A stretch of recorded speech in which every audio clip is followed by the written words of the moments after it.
فریحہ کا شوہر ارشد بہت سخت مزاج تھا، اور جب سے وہ فوج سے ریٹائر ہوا تھا وہ اور بھی سخت ہو گیا تھا۔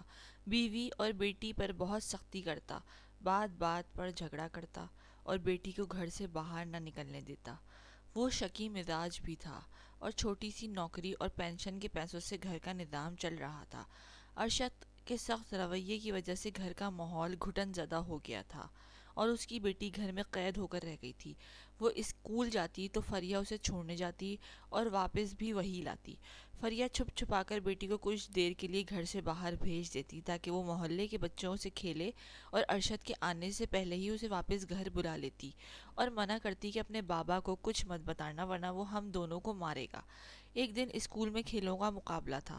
ماریہ نے ماں سے کہا کہ امی، کل ریس ہے، مجھ سے مقابلے میں حصہ لینا ہے۔ فریہ نے چونک کر کہا، بیٹی یہ سب ضروری نہیں ہے، تم بس پڑھائی پر توجہ دو۔ لیکن امی، میرے اسکول کی سب سہیلیاں حصہ لے رہی ہیں، ٹیچر نے کہا ہے یہ بھی تعلیم کا حصہ ہے۔ بیٹی نے ضد کی تو فریہ نے سوچا کہ اگر ارشد سے بات کی جائے تو ہو سکتا ہے کہ وہ اجازت دے دے۔ فریہ نے شوہر سے بات کی تو اس نے کہا کہ یہ سب فضول کی چیزیں ہیں، بس پڑھائی پر توجہ ہونی چاہیے۔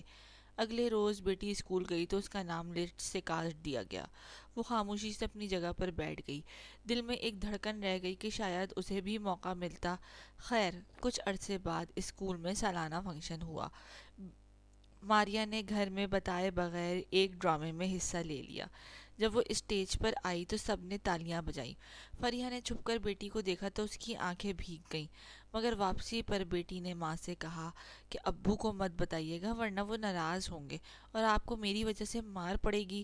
فریہ کے لبوں پر بے بسی بھری مسکراہٹ آ گئی۔ ہاں بیٹی، یہ بات ہمارے بیچ رہے گی۔ ایک دن شام کے وقت فریہ نے دیکھا کہ بیٹی چھت پر بیٹھی ہے اور آسمان کو دیکھ رہی ہے۔ وہ قریب گئی تو بیٹی نے کہا، امی، کاش میں بھی سب بچوں کی طرح باہر جا سکتی، کبھی دوستوں کے ساتھ بازار جا سکتی یا کھیل کے میدان میں دوڑ سکتی۔ فریہ نے اسے گلے لگایا، بیٹی، ہر خواہش پوری نہیں ہوتی، لیکن تم دیکھنا، تمہاری محنت اور تعلیم ہم سب کو آگے لے جائے گی۔ اسی لمحے ارشد کی آواز سنائی دی، فریہ، فریہ بیٹی کہاں ہے؟ فریہ نے گھبرا کر کہا، یہیں ہے، بس کتابیں دیکھ رہی تھی۔ بیٹی جلدی سے نیچے آ گئی۔ ارشد نے اسے دیکھ کر کہا کہ یاد رکھو، تعلیم ہی تمہارا اصل زیور ہے، کھیل کود یا دوستی فضول ہے۔ بیٹی نے سر ہلا دیا، مگر دل میں خواہش دب کر رہ گئی۔ گھر کے حالات کبھی کبھار مالی طور پر بھی مشکل ہو جاتے تھے۔ فریہ نے ایک دن ارشد سے کہا کہ میں چاہتی ہوں بیٹی کو اچھے کپڑے دوں، سب بچوں کے جیسے۔ ارشد نے سخت لہجے میں جواب دیا، ہماری بساط دیکھو، فضول خرچی نہیں کرنی، ضرورت بھر مل رہا ہے تو کافی ہے۔ فریہ خاموش ہو گئی۔ اگلے دن اس نے اپنی پرانی چوڑیاں بیچ کر بیٹی کے لیے ایک نیا لباس خریدا۔ بیٹی کو نے پہنا تو خوشی سے جھوم اٹھی، امی، یہ تو بہت خوبصورت ہے۔ فریہ نے مسکرا کر کہا، یہ میری طرف سے تحفہ ہے، لیکن ابو کو مت بتانا۔ یہ سب معاملات بیٹی کی زندگی کا حصہ بنتے گئے۔ باہر کی دنیا اس کے لیے اجنبی رہی۔ کھیل، دوستیاں، میل جول سب ایک حسرت میں بدل گئے، لیکن ماں کی محبت اور ساتھ نے اسے سہارا دیا۔ فریہ کو یقین تھا کہ یہ سب احتیاطی تدابیر بیٹی کے مستقبل کے تحفظ کے لیے ہیں۔ وہ نہیں جانتی تھی کہ آنے والے دنوں میں یہی قید اور یہی احتیاطیں ایک ایسی کہانی کی بنیاد رکھیں گی جس کا انجام اس کے وہم و گمان میں بھی نہیں تھا۔ بیٹی اب جوان ہو چکی تھی، پڑھائی کا کام بڑھ گیا تھا اور پڑھائی کے ساتھ ساتھ اس کے چہرے پر سنجیدگی بھی آنے لگی تھی۔ لیکن ان دنوں فریہ نے محسوس کیا کہ بیٹی کا چہرہ زرد پڑتا جا رہا ہے۔ وہ اکثر تھکن کا شکوہ کرتی اور کھیلنے یا پڑھنے کے بجائے کونے میں لیٹ جاتی۔ ایک صبح بیٹی نے ناشتے سے انکار کر دیا۔ فریہ نے حیرت سے پوچھا، کیا ہوا، بھوک نہیں ہے؟ بیٹی نے آہستہ سے کہا کہ امی، دل متلا رہا ہے، کچھ کھانے کو دل نہیں کر رہا۔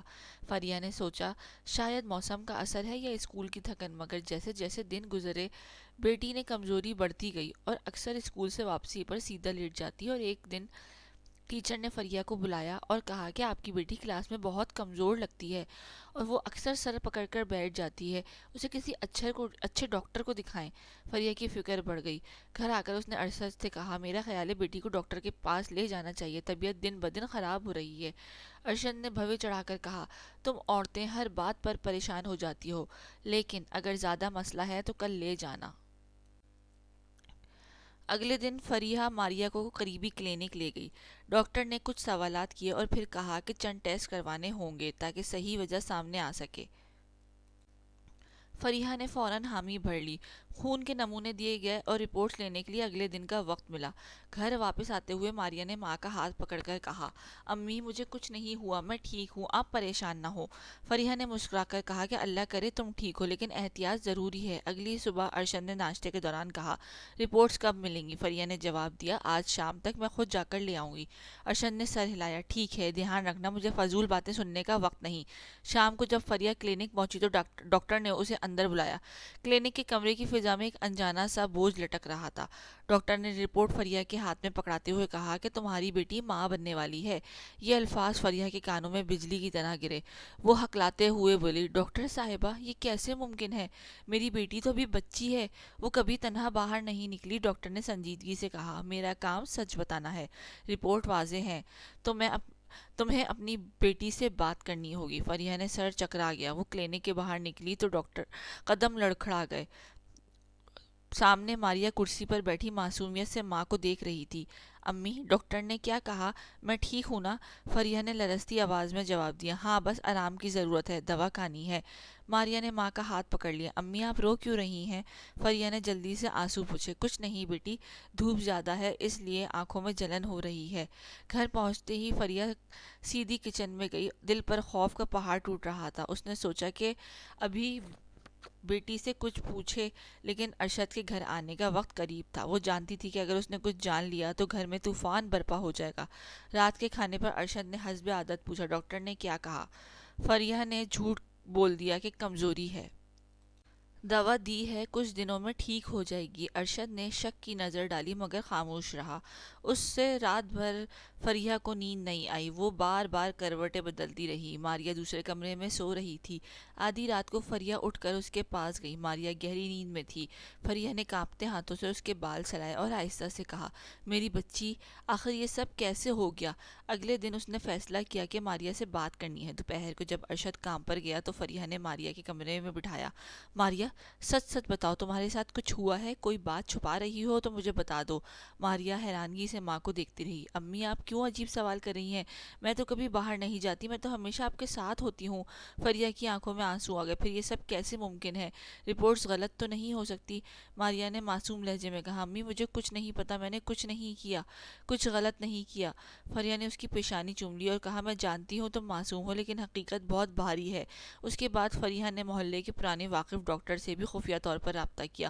اس نے بغیر کچھ پوچھے رپورٹس دیکھی اور کہا کہ یہ رپورٹس بالکل درست ہیں، اب تمہیں فیصلہ کرنا ہوگا کہ آگے کیا کرنا ہے۔ فریحہ کا دل اور ڈوب گیا۔ اس نے ماریا پر کڑی نظر رکھنا شروع کر دی، اسکول جانا بھی محدود کر دیا اور زیادہ تر وقت گھر میں ہی رہتی۔ بہانہ یہ بناتی کہ طبیعت خراب ہے۔ ایک دن جب ماریا اپنی کاپیوں پر ہوم ورک کر رہی تھی تو فریحہ نے آہستہ سے پوچھا کہ کیا تمہارے اسکول میں کوئی ایسا ہے جس نے تمہیں تنگ کیا ہو؟ ماریا نے چونک کر کہا، نہیں امی، سب اچھے ہیں، کوئی بھی مجھے کچھ نہیں کہتا۔ فریحہ نے سر پکڑ لیا۔ حقیقت سامنے تھی لیکن وہ سرا ہاتھ نہیں آ رہا تھا۔ کچھ دن بعد محلے کی عورتیں گھر آئیں۔ ایک نے ہنستے ہوئے کہا کہ فریحہ بہن، تمہاری بیٹی تو دن بدن نکھرتی جا رہی ہے، ماشاءاللہ بڑی حسین ہو گئی ہے۔ فریحہ کے دل پر تیر سا لگا۔ وہ مسکرائی مگر دل میں زخم اور گہرا ہو گیا۔ اس شام فریحہ نے فیصلہ کیا کہ اب وہ یہ راز اپنے سینے میں ہی دفن رکھے گی۔ ارشد کو پتہ چلنے کا مطلب تھا کہ موت یا بدنامی۔ اس نے ماریا کو سختی سے کہا کہ بیٹی اب تم کہیں نہیں جاؤ گی، اسکول بھی نہیں، ہم یہی کہیں گے کہ تم بیمار ہو۔ ماریا نے روحانسی آواز میں کہا کہ امی میرا کیا قصور ہے، اسکول کیوں چھوڑ دوں؟ فریحہ نے سخت لہجے میں کہا کہ یہ سوال مت کرو، میں تمہاری بھلائی چاہتی ہوں۔ گھر کا ماحول اور بوجھل ہو گیا۔ ماریا خاموش رہنے لگی، کھیلنے کے بجائے زیادہ وقت کمرے میں گزارتی۔ فریحہ دن رات اس کے پاس رہتی مگر دل میں ایک ہی خوف پل رہا تھا، اگر کبھی یہ راز ارشد کو معلوم ہو گیا تو سب کچھ ختم ہو جائے گا۔ فریحہ اگلے دن دوبارہ کلینک پہنچی، بیٹی کو بھی ساتھ لے گئی مگر ماریا سہمی ہوئی تھی۔ ڈاکٹر نے ان دونوں کو دیکھا اور کہا، میں پہلے ہی بتا چکی ہوں کہ یہ معمولی بات نہیں ہے، تمہیں جلدی فیصلہ کرنا ہوگا۔ فریحہ نے ہاتھ جوڑ کر کہا کہ ڈاکٹر صاحبہ، یہ میں منت کرتی ہوں، آپ میری بیٹی کی جان بچا لیں، کوئی اور راستہ نہیں ہے۔ ڈاکٹر نے سخت لہجے میں کہا کہ ابارشن آسان نہیں ہے اور تمہاری بیٹی بہت کم عمر ہے، خطرہ زیادہ ہے، لیکن اگر تم بضد ہو تو میں کر دوں گی۔ فریحہ نے روتے ہوئے کہا کہ میں تیار ہوں، پیسے بھی لے لیجئے، بس اس راز کو چھپنے دیجئے۔ ماریا خاموش بیٹھی رہی، نہ انکار کیا نہ اقرار، صرف نیچے دیکھتی رہی۔ فریہ نے اس کا ہاتھ پکڑا اور کہا کہ ماریا میں تمہارے لیے سب کر رہی ہوں، تم پریشان نہ ہو۔ ایبورشن کروا دیا گیا۔ ماریا کا چہرہ زرد ہو گیا، جسم مزید کمزور ہو گیا۔ کلینک سے نکلتے وقت ڈاکٹر نے فریہ کو سختی سے کہا کہ دھیان رکھنا، اب یہ معاملہ دوبارہ نہ ہونا چاہیے، اور ہاں، یہ راز تمہارے سینے میں ہی رہے، اگر کسی کو پتا چلا یہ پولیس کیس بھی بن سکتا ہے۔ گھر واپس آتے ہوئے فریہ کے قدم ڈر رہے تھے۔ اس نے بیٹی سے پوچھا، بیٹی سچ بتاؤ، یہ سب کس نے کیا؟ تمہارا قصور نہیں ہوگا، کسی نے ظلم کیا ہے تو مجھے بتاؤ۔ ماریا نے ہونٹ کاٹ کر کہا، امی مجھے کچھ نہیں معلوم، میں کچھ نہیں بتا سکتی۔ فریہ کے دل میں آگ جلنے لگی۔ تم کیوں نہیں بتاتی؟ میں تمہارے ساتھ ہوں، جس نے یہ سب کیا ہے اسے سزا دوں گی۔ ماریا خاموش رہی، اس کے آنسو نکل آئے مگر زبان بند۔ گھر پہنچ کر فریہ نے ارشد کو بہانہ بنا کر کہا کہ ڈاکٹر نے کہا ہے کہ کمزوری ہے، کچھ دن آرام کی ضرورت ہے۔ ارشد نے سخت لہجے میں کہا، پڑھائی چھوڑے گی تو دماغ میں خالی پن ہی ہوگا، کھانے کا دھیان رکھو، دوائیاں وقت پر دو، مجھے بار بار فضول کلینک کے چکر نہیں لگوانے۔ فریہ نے اس بات میں سر ہلایا، اس نے ماریا کو کمرے میں لٹا دیا اور ساتھ ہی بیٹھ گئی۔ ماریا کی حالت دیکھ کر دل کٹ رہا تھا، لیکن زبان پر خاموشی چھائی رہی۔ کچھ دن بعد اسکول سے لیٹر آیا، ٹیچر نے لکھا تھا کہ آپ کی بیٹی مسلسل غیر حاضر ہے، برائے کرم اطلاع دیں۔ فریہ نے لیٹر ارشد سے چھپا دیا اور سوچا کہ اب اسکول بند ہی کرنا پڑے گا۔ اس نے ماریا سے کہا کہ اب تو اسکول نہیں جاؤ گی، تمہاری صحت زیادہ ضروری ہے۔ ماریا نے روحانسی آواز میں کہا کہ امی میرا دل کرتا ہے میں پڑھوں، میں یہ سب پیچھے رہ جاؤں گی۔ فریہ نے آہستہ سے کہا کہ بیٹی کچھ وقت بعد دیکھیں گے، ابھی کے لیے یہی بہتر ہے۔ محلے میں عورتیں جب پہنچی، ماریا کیوں نظر نہیں آتی؟ فریہ کہہ دیتی طبیعت خراب ہے، آرام کر رہی ہے۔ ایک دن جب ارشد نے اچانک کہا کہ میں کل بیٹی کو خود ڈاکٹر کے پاس لے کر جاؤں گا، دیکھتا ہوں کہ کیا مسئلہ ہے، فریہ کے دل میں ہلچل مچ گئی۔ اس نے جلدی سے کہا کہ نہیں، آپ کو ضرورت نہیں، میں کل خود لے کر جاؤں گی، عورتوں والے معاملے ہیں، بہتر ہے آپ نہ جائیں۔ ارشد نے بھویں چڑھائی مگر خاموش ہو گیا۔ فریہ نے شکر ادا کیا کہ ابھی راز محفوظ ہے۔ اب ماریا کا زیادہ وقت کمرے میں گزرتا، کبھی کاپیاں کھول کر بیٹھتی، کبھی آنکھ بند کر کے لیٹ جاتی۔ فریہ ہر وقت اس پر نظر رکھتی، وہ چاہتی تھی کہ بیٹی اپنے دل کا راز بتا دے، لیکن ہر بار خاموشی ملتی۔ ایک شام فریحہ نے کھڑکی سے دیکھا کہ محلے کے بچے کھیل رہے ہیں۔ ماریا نے بھی ایک نظر ڈالی اور فوراً پردہ گرا دیا۔ وہ جان چکی تھی کہ باہر کی دنیا اس کے لیے نہیں ہے۔ فریحہ کے دل میں خیال آیا کہ شاید یہ وقت گزر جائے اور سب کچھ معمول پر آ جائے، لیکن اندر ہی اندر وہ جانتی تھی کہ وہ خاموشی طوفان کا پیش خیمہ ہے۔ کچھ دن بعد ارشد نے کہا کہ ماریا کو ٹھیک کرنا ضروری ہے، اس طرح سے ہی بیمار رہے گی تو کل کو لوگ باتیں بنائیں گے۔ فریحہ نے دبے لہجے میں کہا کہ اللہ کا کرم کرے گا، میں دیکھ بھال کر رہی ہوں۔ لیکن اس رات فریحہ نے ماریا سے آخری بار سوال کیا، میری بچی تم مجھ پہ بھروسہ کر سکتی ہو؟ کون ہے جس نے یہ ظلم کیا؟ ماریا نے روتے ہوئے کہا کہ امی میں کچھ نہیں بتا سکتی، بس آپ میرا یقین کریں کہ میں نے کچھ غلط نہیں کیا۔ فریحہ نے بیٹی کو سینے سے لگا لیا، آنسو بہتے رہے۔ وہ جانتی تھی کہ اب یہ راز غم کے ساتھ اور بھی بھاری ہوتا جائے گا، مگر فی الحال اس کے پاس یہی حل تھا، ڈاکٹر کے پاس جا کر کسی طرح اس معاملے کو ختم کیا جائے۔ ابھی پہلی بار کا زخم تازہ ہی تھا کہ 3 مہینے گزرنے کے بعد فریحہ نے پھر ماریا کی طبیعت میں وہی تبدیلی محسوس کی، بے چینی، متلی، تھکن اور بار بار کمزوری۔ دل میں چھپا ہوا خوف پھر جاگ اٹھا۔ فریحہ نے ہمت کر کے دوبارہ ڈاکٹر سے رجوع کیا۔ کلینک کا دروازہ کھلا تو ڈاکٹر نے چونک کر کہا کہ تم پھر آ گئی، میں نے کہا تھا خیال رکھنا، یہ بچی دوبارہ امید سے ہے۔ فریحہ کے ہوش اڑ گئے، یہ کیسے ممکن ہے؟ میں تو ہر وقت اس پر نظر رکھتی ہوں، یہ تو گھر سے باہر بھی نہیں نکلتی۔ ڈاکٹر نے تلخ لہجے میں کہا، میں تمہارے بہانے نہیں سن سکتی، حقیقت یہی ہے کہ تمہیں فیصلہ کرنا ہوگا۔ فریحہ نے روتے ہوئے کہا کہ یہ ممکن ہے کہ دوبارہ آپریشن ہو جائے، میں شوہر کے سامنے یہ سب نہیں آنے دے سکتی۔ ڈاکٹر نے سختی سے کہا کہ یہ دوسری بار ہے، بچی کا جسم بہت کمزور ہے، خطرہ پہلے سے زیادہ ہے، لیکن اگر تم چاہتی ہو تو میں کر دوں گی۔ فریحہ نے کپکپاتی آواز میں کہا کہ میں مجبور ہوں، پیسے لائی ہوں، بس ایک بار پھر یہ بوجھ ہٹ جائے۔ ماریا کرسی پر بیٹھی سب سن رہی تھی مگر زبان پر ایک لفظ نہ آیا۔ فریحہ نے اس کا ہاتھ تھاما اور کہا کہ ماریا بول کیوں نہیں دیتی؟ کون ہے جس نے یہ سب کیا؟ تم معصوم ہو، تمہارے ساتھ ظلم ہوا ہے، مجھے بتاؤ تاکہ میں کچھ کر سکوں۔ ماریا کی آنکھوں میں آنسو بہنے لگے لیکن ہونٹ بند رہے۔ اس کی خاموشی فریحہ کے لیے تڑپ بن گئی۔ ابارشن پھر کر دیا گیا، ماریا اور بھی کمزور ہو گئی، چلتے ہوئے قدم لڑکھڑانے لگتے، کھانے سے دل اٹھ گیا، بستر پر زیادہ وقت گزرنے لگا۔ گھر آ کر فریحہ نے ارشد کو پھر بہانہ بنایا کہ کمزوری ہے، دوا چل رہی ہے، بس آرام کی ضرورت ہے۔ ارشد نے غصے سے کہا کہ یہ کیسی بیماری ہے جو ختم ہی نہیں ہو رہی ہے، تم لوگ جھوٹ بول رہی ہو۔ فریحہ نے جلدی سے کہا کہ نہیں، کچھ نہیں، میں نے کچھ نہیں چھپایا، عورتوں والے مسائل ہیں، آپ فکر نہ کریں۔ ارشد نے شک بھری نظروں سے دیکھا مگر خاموش رہا۔ فریحہ نے دل ہی دل میں شکر ادا کیا کہ راز ابھی بھی محفوظ ہے۔ اگلے دن جب ارشد کام پر گیا تو فریحہ نے بیٹی کے کمرے میں بند کر کے کہا کہ سچ بتا دو، میں مار کر بھی جاننا چاہتی ہوں کہ یہ سب کیا دھرا ہے کس کا ہے۔ اس نے ماریا کو پکڑ کر جھنجھوڑا، پھر روتے ہوئے مارنے لگی۔ کیوں چھپاتی ہو تم، کیوں نہیں بولتی؟ ماریا نے روتے ہوئے کہا کہ امی مجھ سے مت پوچھے، میں کچھ نہیں کہہ سکتی۔ فریہ کی آنکھوں میں وحشت آ گئی۔ اگر تم نے نہیں بتایا تو میں خود کو مار ڈالوں گی۔ ماریا نے کپ کپاتے ہوئے کہا کہ امی آپ ایسا نہیں مت کہیں، لیکن میں پھر بھی کچھ نہیں بتا سکتی۔ یہ جواب فریہ کے دل پر اور بوجھ بن گیا۔ اس کی سمجھ نہیں آ رہا تھا، وہ کبھی بیٹی کے گلے لگتی، کبھی اس پر سختی، مگر ہر بار نتیجہ خاموشی ہی نکلتا۔ محلے کی عورتیں اب اور سوال کرنے لگیں۔ کیا ہوا ہے تمہاری بیٹی کو، کیوں دن بدن کمزور ہو رہی ہے؟ فریہ ٹال مٹول کر دیتی، خون کی کمی ہے، دوائیاں لے رہی ہوں۔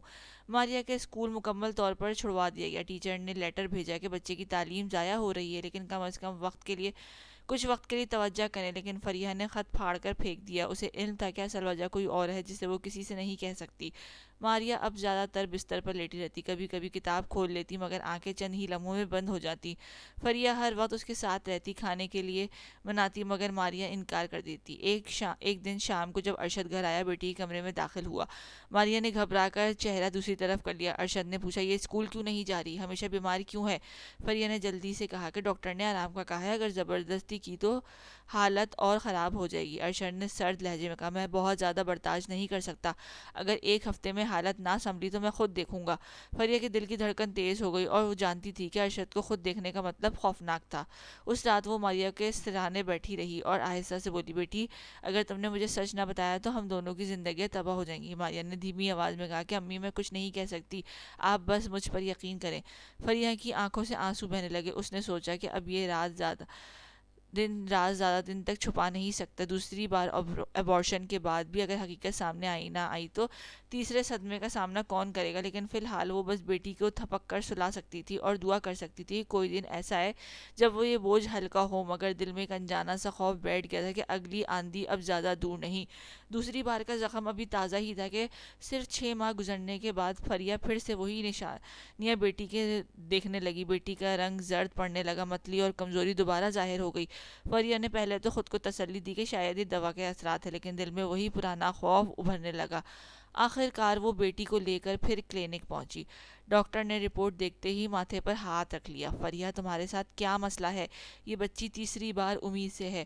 فریہ کا جسم سن ہو گیا۔ نہیں، یہ ممکن نہیں، میں نے ہر لمحہ اس پر نظر رکھی ہے، وہ تو کہیں باہر بھی نہیں جاتی۔ ڈاکٹر نے سختی سے کہا، میں حقیقت بدل نہیں سکتی، لیکن اب کی بار خطرہ بہت زیادہ، اگر تیسری بار ابورشن کیا گیا تو یہ بچی کی جان جا سکتی ہے، اس کا جسم پہلے ہی بہت کمزور ہے۔ فریہ کی آنکھوں میں آنسو بہنے لگے۔ ڈاکٹر صاحبہ میرے پاس اور کوئی راستہ نہیں، اگر شوہر کو پتہ چل گیا تو وہ بیٹی کو زندہ نہیں چھوڑے گا، آپ رحم کیجئے۔ ڈاکٹر نے غصے سے کہا کہ تمہاری ضد اس معصوم کی جان لے سکتی ہے، تمہیں سوچنا ہوگا۔ فریہ نے کپ کپاتے ہوئے کہا کہ میں مجبور ہوں، آپریشن کر دیجئے، میں اپنی بیٹی کی لاش تو برداشت کر لوں گی لیکن اس کی بدنامی نہیں۔ ماریا کرسی پر بیٹھی سب سن رہی تھی، اس کے ہونٹ کپ کپا رہے تھے مگر زبان پھر بھی بند تھی۔ فریہ نے ماریا کا ہاتھ پکڑ کر کہا کہ بیٹی تم کیوں خاموش ہو، اگر یہ سب کوئی کر رہا ہے کون کر رہا ہے؟ ماریا کی آنکھوں سے آنسو بہہ گئے۔ اس نے کچھ نہیں کہا، صرف سر جھکا کر بیٹھ گئی۔ ڈاکٹر نے فریہ کی ضد کے آگے ہار مان لی۔ ٹھیک ہے، لیکن پہلے کاغذ پر دستخط کرو، اگر آپ کی بیٹی کی جان گئی تو ذمہ دار آپ خود ہوں گی۔ فریہ نے لرزتے ہاتھوں سے دستخط کر دیے۔ دل میں ایک ہی خیال تھا کہ یہ راز ارشد تک نہیں جانا چاہیے۔ آپریشن تھیٹر کے دروازے بند ہوئے تو فریہ باہر کرسی پر بیٹھی کانپ رہی تھی۔ ہر لمحہ اسے لگتا تھا جیسے دروازہ کھلے گا اور اندر سے بری خبر آئے گی۔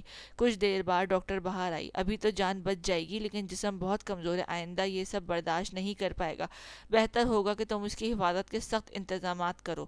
فریہ نے سر ہلا دیا، میں سب کروں گی، بس اس راز کو راز ہی رہنے دیجیے گا۔ گھر واپس آ کر فریہ نے ارشد کو پھر بہانہ بنایا کہ ڈاکٹر نے کہا ہے کہ بیماری پرانی ہے، دوا چل رہی ہے، آرام کی ضرورت ہے۔ ارشد نے برہمی سے کہا، کتنی دیر تک یہ بہانے چلیں گے؟ اگر تم نے اس صحیح طرح سنبھالا نہیں تو مجھے دیکھنا پڑے گا۔ فریہ نے جلدی سے کہا کہ آپ فکر نہیں کریں، سنبھال رہی ہوں۔ ماریا بستر پر زیادہ باہر نہیں نکلتی تھی، جسم اتنا کمزور تھا کہ کبھی چلتے ہوئے لڑکھڑا جاتی۔ فریہ اس کے ساتھ ہی لگی رہتی۔ ایک دن فریہ نے ماریا کو زبردستی کھانے پر مجبور کیا۔ بیٹی کچھ تو کھاؤ، تمہیں ابھی طاقت کی ضرورت ہے۔ ماریا نے نفی میں سر ہلایا۔ امی دل نہیں نہیں چاہتا فریہ کی آنکھوں سے آنسو نکل آئے۔ میری جان، اگر تم نے کچھ نہیں کھایا تو تم مزید بیمار ہو جاؤ گی۔ ماریا نے تھکے لہجے میں کہا، امی میں ویسے ہی سب کچھ برداشت نہیں کر پا رہی۔ فریہ نے پھر پوچھا، کون ہے؟ ایک بار پھر بتا دو تاکہ میں تمہیں اس عذاب سے بچا سکوں۔ بیٹی نے نظریں چرا لی اور خاموش ہو گئی۔ محلے میں بھی باتیں بڑھنے لگی، عورتیں پوچھتی ہیں کہ بچی کو کیا بیماری ہے، اتنے دنوں سے کیوں نظر نہیں آتی؟ فریہ ہر بار مسکرا کر کہتی ہے کہ پرانی کمزوری ہے، دوا چل رہی ہے۔ ایک دن اسکول سے پرنسپل خود گھر آئی۔ انہوں نے فریہ سے کہا کہ ہم نے سنا ہے کہ آپ کی بیٹی کی صحت بہت خراب ہے، لیکن تعلیم بھی بہت ضروری ہے، کم از کم گھر پر کروا دی۔ فریہ نرمی سے کہا کہ جی، لیکن فی الحال اس کی حالت ایسی نہیں کہ یہ پڑھ سکے۔ پرنسپل نے افسوس سے سر ہلایا اور واپس چلی گئی۔ ماریا دن بدن چپ ہوتی جا رہی تھی، کبھی کھڑکی سے باہر جھانکتی اور پھر پردہ گرا دیتی۔ اس کی آنکھوں میں ایک کہانی تھی جو زبان پر نہیں آتی تھی۔ کلینک کے اندھیروں میں وہ دن فریہ کی زندگی کا سب سے خوفناک دن بن گیا۔ تیسری بار کا آپریشن طے ہو چکا تھا۔ ڈاکٹر نے پہلے ہی کہہ دیا تھا کہ اب کی بار خطرہ بہت بڑا ہے، مگر فریہ کے سامنے اور کوئی راستہ نہیں تھا۔ ارشد کو خبر ملتی تو انجام ناقابل برداشت ہوتا۔ ڈاکٹر نے آخری بار تنبیہ کی کہ فریہ، میں صاف کہہ رہی ہوں، اگر بچی کی جان گئی تو میں ذمہ دار نہیں ہوں گی، تمہارے دستخط پہلے ہی لیے جا چکے ہیں۔ فریہ کے تھکے لہجے میں کہا کہ میں سب جانتی ہوں، لیکن میرے پاس کوئی اور چارہ نہیں۔ بیٹی کو آپریشن تھیٹر میں لے جایا گیا۔ جاتے وقت اس نے ماں کا ہاتھ پکڑا۔ فریہ نے کانپتی آواز میں کہا کہ بیٹی، میں تمہارے ساتھ ہوں، ہمت رکھو۔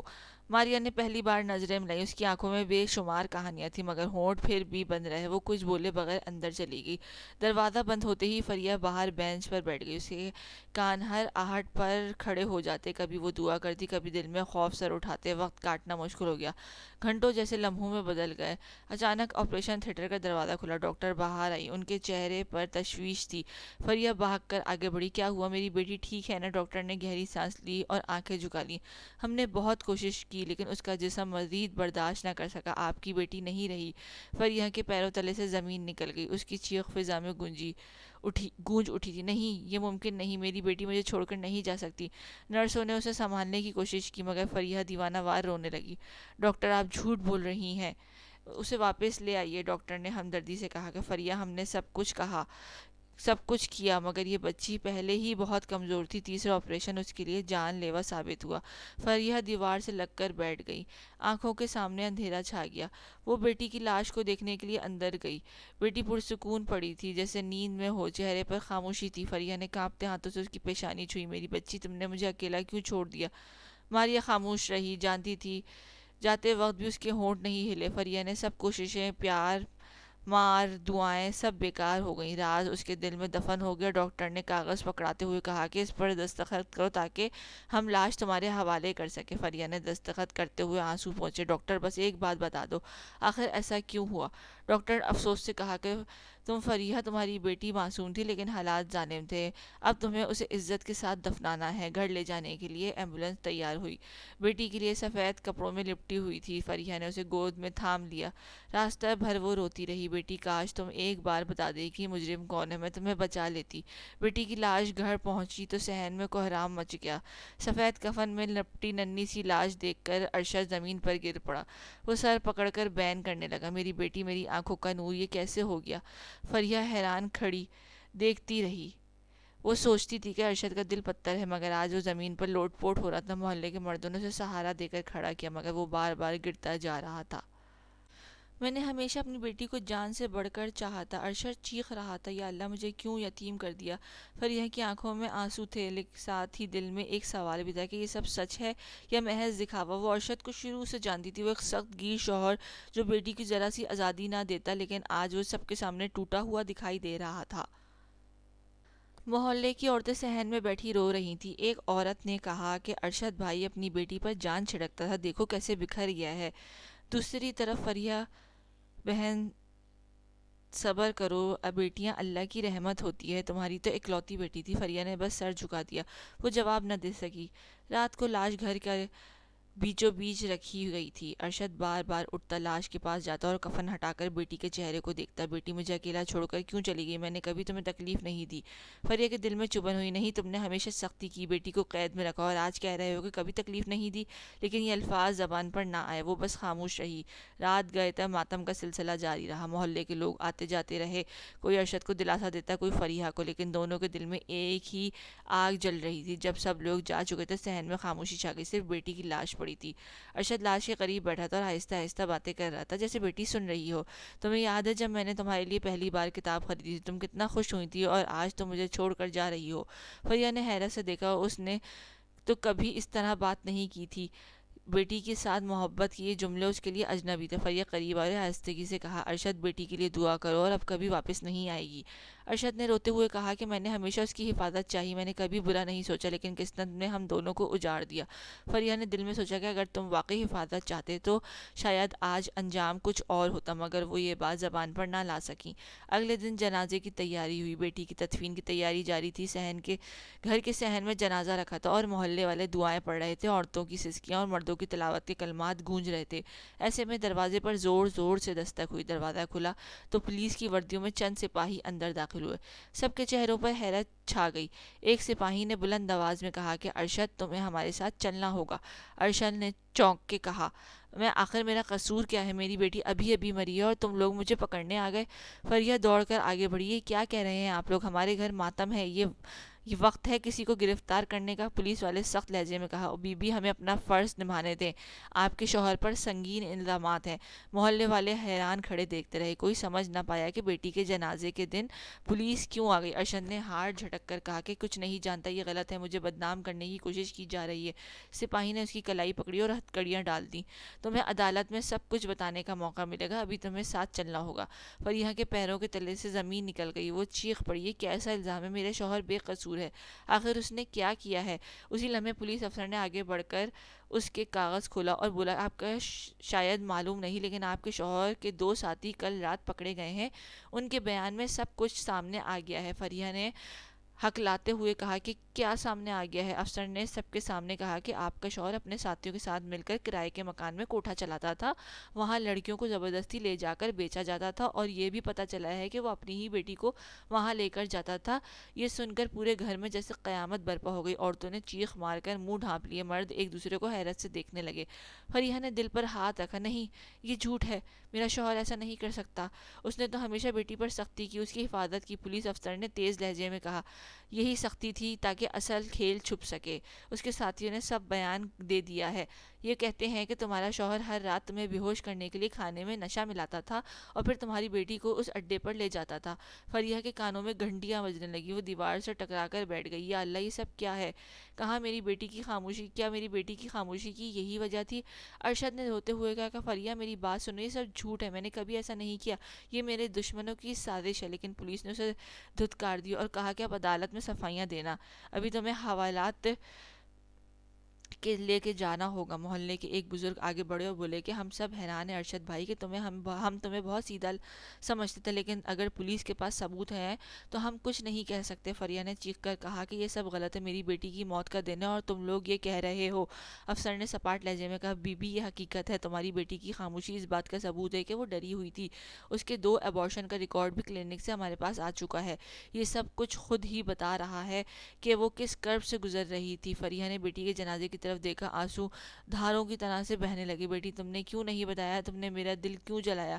ارشد کو لے جایا گیا، وہ چلتے چلتے بار بار کہہ رہا تھا کہ میں بے قصور ہوں۔ فریحہ نے، تم میری سچائی پر یقین رکھنا۔ لیکن فریحہ کے دل میں اب الجھن بڑھ گئی تھی، وہ سوچنے لگی کہ اگر یہ سب سچ ہے تو میری بیٹی کا اصل قاتل تو یہی شخص ہی ہوا نا، جسے وہ شوہر اور محافظ سمجھتی رہی۔ وہی محلے والے جنازے کے گرد بیٹھے ایک دوسرے میں سرگوشیاں کرنے لگے، کوئی کہتا ہمیں تو کبھی شک ہی نہیں ہوا، دنیا کے سامنے عزت دار، اندر سے شیطان۔ فریحہ نے خود کو سنبھالا، جنازے پر بیٹھی اور بیٹی کے چہرے کو آخری بار دیکھتے ہوئے کہا کہ اب میں تمہارے مجرم کو ڈھونڈ نکالوں گی، چاہے وہ میرا شوہر ہی کیوں نہ ہو۔ اسی لمحے اسے یوں لگا کہ جیسے بیٹی کے چہرے پر سکون اتر آیا، اور شاید وہ چاہتی تھی کہ ماں سچائی تک پہنچے۔ پولیس کے بیان نے پورے محلے کو ہلا کر کر رکھ دیا تھا۔ بیٹی کی تدفین کے بعد بھی لوگ اسی پر سرگوشیاں کر رہے تھے۔ زبان پر ایک ہی سوال تھا کہ کیا واقعی ارشد ایسا کر سکتا ہے؟ فریہ خود حیران بیٹھی تھی۔ وہ سوچتی رہی کہ اگر یہ سب سچ ہے تو اس کی زندگی ایک دھوکہ تھی۔ ایک طرف شوہر کا دکھاوا، دوسری طرف بیٹی کی بار بار کی خاموشی، سب کچھ اب جڑتا ہوا دکھائی دے رہا تھا۔ چند دن بعد ارشد کو عدالت میں پیش کیا گیا۔ کمرہ عدالت لوگوں سے بھرا ہوا تھا۔ فریہ بھی وہاں پہنچی۔ بیٹی کی تصویر اس کے ہاتھ میں تھی۔ وہ چاہتی تھی کہ ہر بات اس کے سامنے کھلے۔ جج کے سامنے پولیس افسر نے بیان دیا، ملزم ارشد اپنے 2 ساتھیوں کے ساتھ مل کر کرائے کے گھر میں کوٹھا چلاتا تھا۔ وہاں معصوم لڑکیوں کو ڈرا دھمکا کر لایا جاتا اور بیچا جاتا۔ ملزم کے ساتھیوں نے ایک بالغ جرم کر لیا ہے۔ ان کے مطابق یہ شخص اپنی ہی بیٹی کو وہاں لے کر آتا تھا۔ کمرہ عدالت میں سناٹا چھا گیا۔ جج نے سوال کیا، کوئی ثبوت ہے؟ پولیس نے جواب دیا، جی سر، کلینک کی رپورٹ موجود ہے، 3 بار ایبارشن ہوا۔ مزید یہ کہ ملزم کے ساتھیوں کے بیانات ویڈیو میں ریکارڈ کیے گئے ہیں۔ فریہ کے کانوں میں الفاظ پہنچتے رہے، 3 بار ایبارشن ہوئے، سب کچھ وہ جانتی تھی مگر چھپائے بیٹھی رہی۔ اس کے آنسو بہنے لگے۔ ارشد کو مخاطب کیا گیا، یہ الزامات درست ہیں؟ ارشد لرزتی آواز میں کہا، میں بے قصور ہوں، یہ سب میرے خلاف سازش ہے، میں نے کبھی اپنی بیٹی کو نقصان نہیں پہنچایا۔ فریہ کا دل خون کے آنسو رو رہا تھا۔ وہ کھڑی ہو گئی اور چیخ کر بولی، جھوٹ مت بولو ارشد، اگر تم بے قصور ہوتے تو میری بیٹی بار بار خاموش نہ رہتی۔ اس کی آنکھوں کا خوف سب کہہ رہا تھا، تم نے مجھ پر پردہ ڈالنے کے لیے کھانے میں نشہ ملایا تاکہ کچھ نہ دیکھ سکوں۔ کمرہ عدالت میں کھلبلی مچ گئی۔ ارشد کا چہرہ سرخ ہو گیا۔ وہ کچھ بولنے کی کوشش کر رہا تھا مگر الفاظ حلق میں اٹک گئے۔ جج نے فیصلہ محفوظ کر لیا اور اگلی پیشی پر سنایا۔ عدالت تمام شواہد دیکھنے اور بیانات سننے کے بعد اس نتیجے پر پہنچی ہے کہ ملزم ارشد اپنی بیٹی کے ساتھ ظلم کا ذمہ دار ہے، اسے سزائے موت سنائی جاتی ہے۔ یہ سنتے ہی فریہ کی آنکھوں سے سیلاب امڑ آیا۔ اس نے بیٹی کی تصویر سینے سے لگا لی۔ دیکھو بیٹی، میں نے تیرے قاتلوں کو سزا دلوائی، اب تو سکون سے سو سکتی ہے۔ ارشد کو ہتھ کڑیاں لگا کر واپس لے جایا جاتا ہے۔ وہ بار بار کہہ رہا تھا، فریہ مجھے معاف کر دو، میں نے یہ سب نشے کے زیر اثر کیا، میں خود کو روک نہیں پایا۔ فریہ نے غصے اور دکھ سے بھرے لہجے میں کہا کہ تم نے معافی کے حق کھو دیا ہے، تم نے باپ کا رشتہ پامال کیا، تم نے ماں کا یقین توڑا۔ اور پھر اس نے ارشد کے منہ پر زوردار تھپڑ مارا۔ کمرہ عدالت جو تھا اس میں مقدمہ طویل ہوتا رہا۔ ساتھیوں کو بھی قید کی سزا سنائی گئی۔ محلے والے حیرت سے کہہ رہے تھے کہ تم نے ارشد کو سخت مگر اصولوں والا انسان سمجھا، یہ اندر سے اتنا بھیانک ہوگا یہ سوچ بھی نہیں سکتے تھے۔